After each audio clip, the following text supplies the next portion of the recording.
Hello, welcome to Berlin Audio Lab. My name is Haris, and today I want to talk about mixing drums.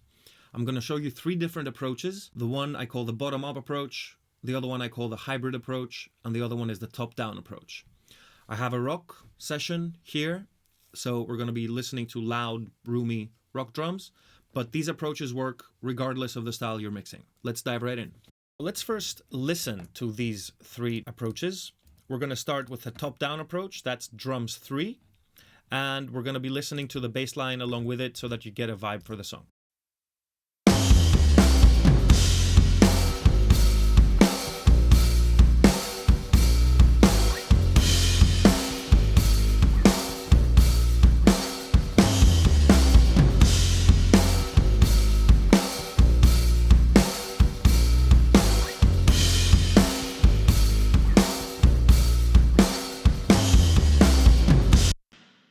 Okay, here's a hybrid approach, drums 2.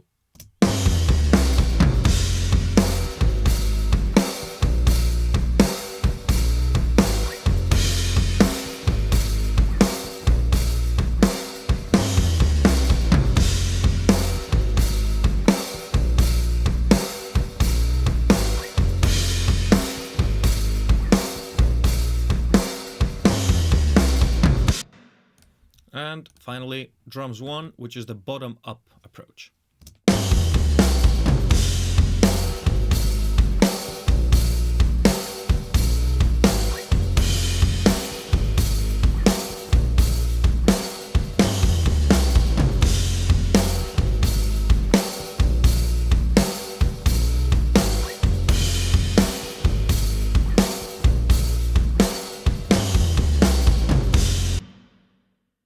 Let's go a little bit deeper. Let's talk about the differences and what the approaches are.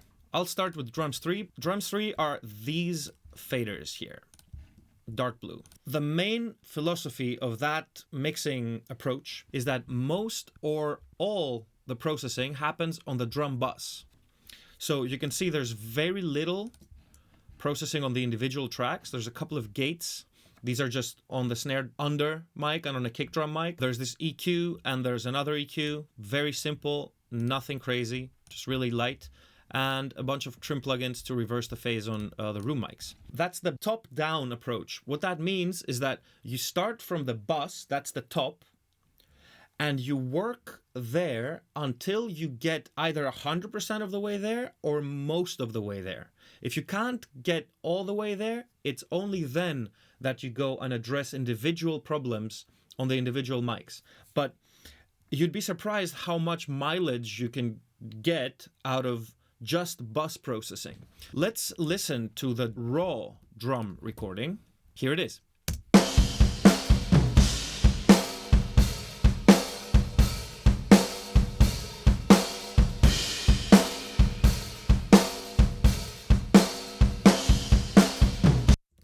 Okay, and as a reminder, with the processing.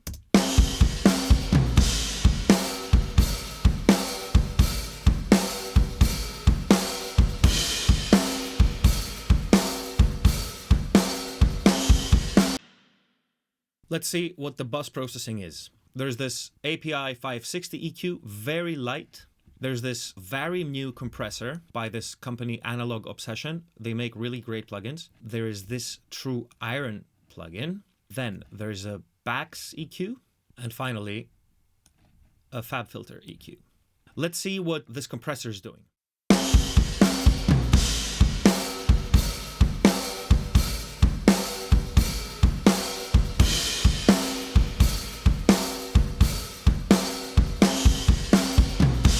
Okay, it's quite heavy, right? But here's a little trick.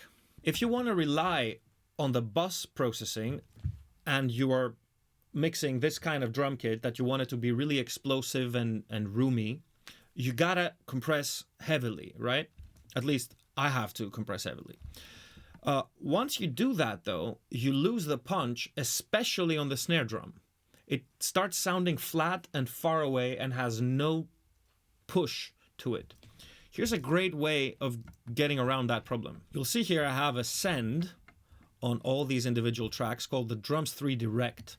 This is this fader here. And what that is, I'm sending a copy of the drums, unity gain, before I compress them. And you see, this does not output to the drum bus, it goes directly to the stereo bus. This is a copy of the raw drum files with just this minimum amount of processing that goes before the compression. And what that does is that I get that super flat compressed signal out of the drum bus, and then I mix in the uncompressed, very peaky original drum sound.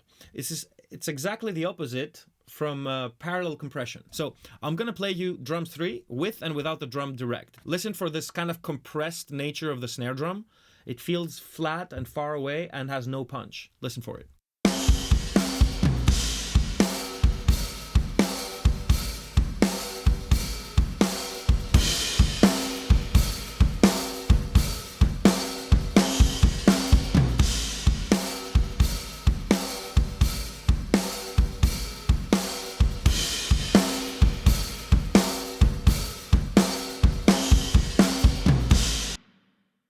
That's a really cool trick, and I am using that trick on all the other approaches as well.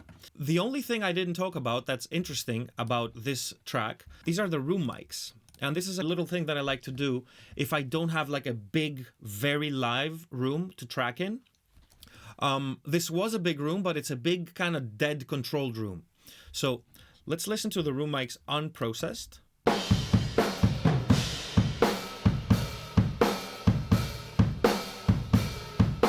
And now with the processing.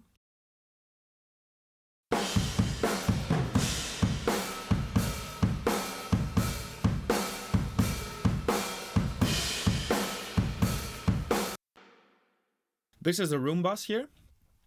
I'm EQing the crap out of them. And then, here's the interesting part. I'm using this chamber to extend the room sound. So I'm mixing it about 50%. And then I'm compressing. So it's kind of a poor man's way of getting that big explosive room sound without having a huge live room. It's a neat little trick. Let's talk about the bottom-up approach now, which is the exact opposite of the approach we just talked about. Okay, let's give it a listen.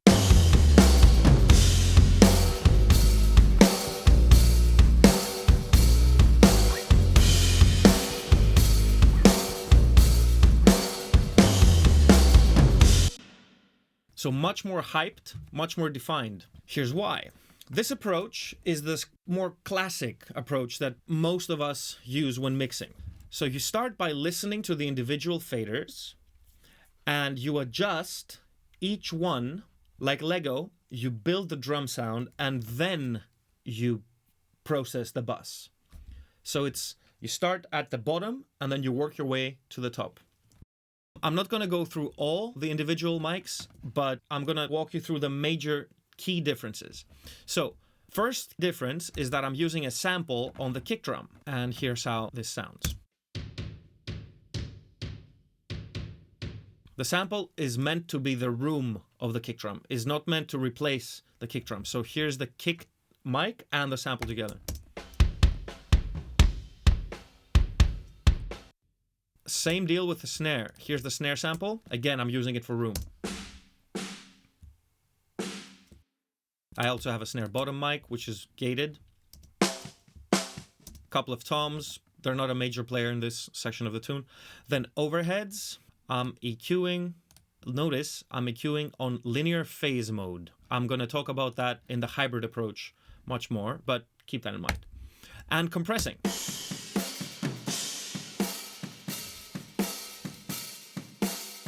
Then I have two mono overheads. One was above the drummer's head, and the other one was in front of the kick drum about 2 meters away. So I'm using these as crush mics or as ambient mics, dirt mics. So I'm compressing quite heavily.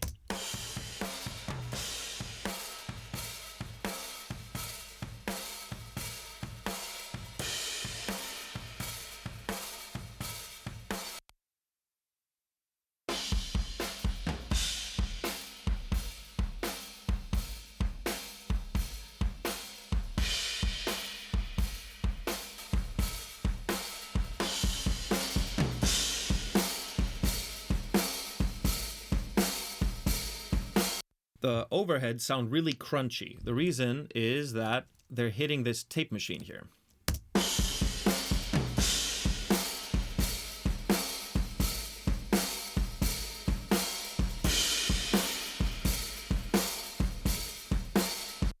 Then I have a hi-hat mic barely mixed in. And then I have room mics, and on the room mics I have the exact same processing I showed you on the first pass, with the exception that I'm extending the room even more by adding yet another chamber mixed 100%, slightly smaller size chamber on the two mono drum mics. So here's these together.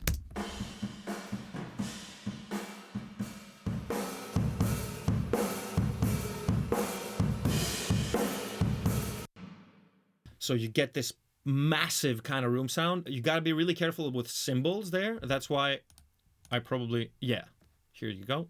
And let's look at the bus processing here. I have two compressors and an equalizer. So let's look at what they're doing.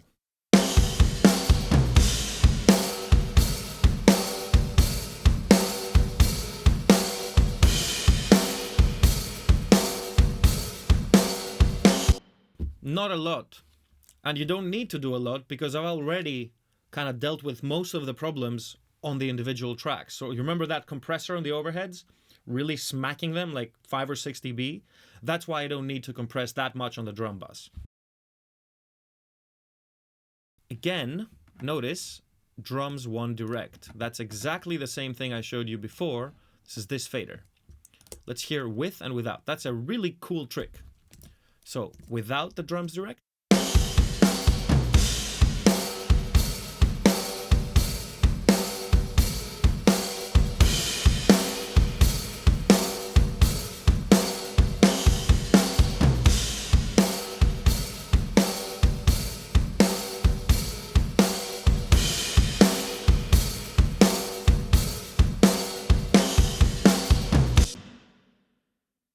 Okay, and now let's talk about the hybrid approach. It's these faders here. It's very straightforward. So what this approach is, it's kind of like the first one. It's kind of like the top-down approach, but you start with compression on the bus. You try to get the compression right on the bus, and then you EQ all the separate tracks.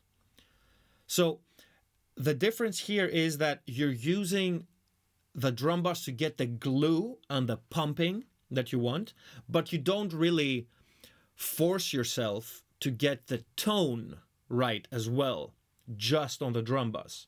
You make it a little bit easier on yourself, and you allow yourself to use individual EQs. Let's first listen to how that sounds.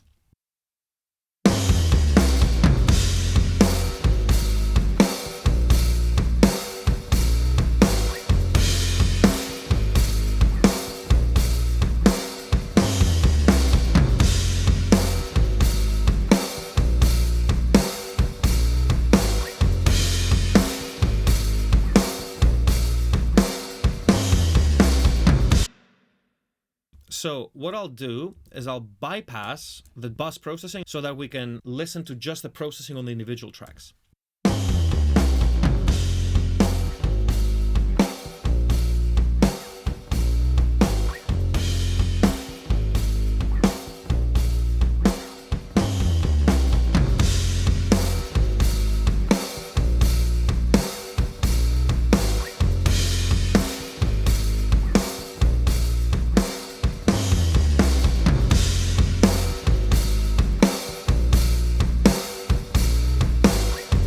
Okay, so what I did right there was flat with bus processing and then with the drums direct. So let's dive a little bit deeper and see what I'm doing to the individual tracks. So I want to talk about the kick drum processing. I am not using a sample because in this kind of hybrid approach, that's the whole point.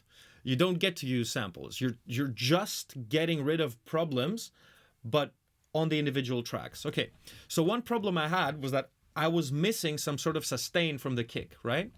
So I built that. We have two kick mics. This is how this second kick mic sounds.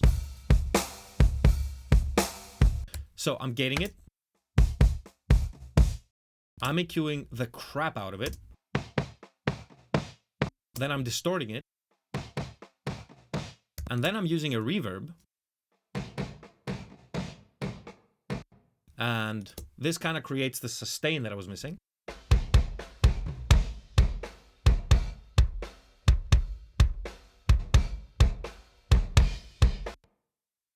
Then just normal stuff on the snare, EQ. Notice every EQ is linear phase. Why? Because if you're gonna EQ as heavily as I am here, like really extreme stuff, right? You're gonna start messing with the phase 100%. And the drums were well recorded, except for these two room mics. They were out of polarity. If you start with drums that are in phase and you start EQing that hard, you will flip the phase on some of the signals and you're gonna be chasing your tail all day, not knowing why. So moving on, same kind of compression on the overheads, same room treatment. Let's look at the drum bus. It's the same compressor as before, slightly different settings. Okay, let's see.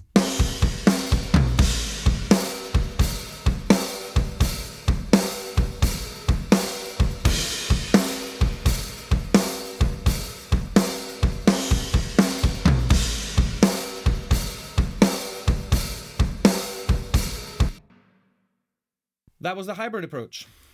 To recap, what I want to do is listen to all these approaches again and go from one to the other. I have level match. They all play at minus 24.6 LUFS. So levels are the same. Try to hone in on the differences, right? So you know, drums 1 are more hi-fi, more controlled. Drums 2 are kind of in the middle. Drums 3 are way muddier, way more chaotic, right? More kind of indie sounding, more natural sounding. Okay, try to pay attention to these differences. I'm going to do this a few times. All right, here we go.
All right, so that's it for this video. Hope you enjoyed it.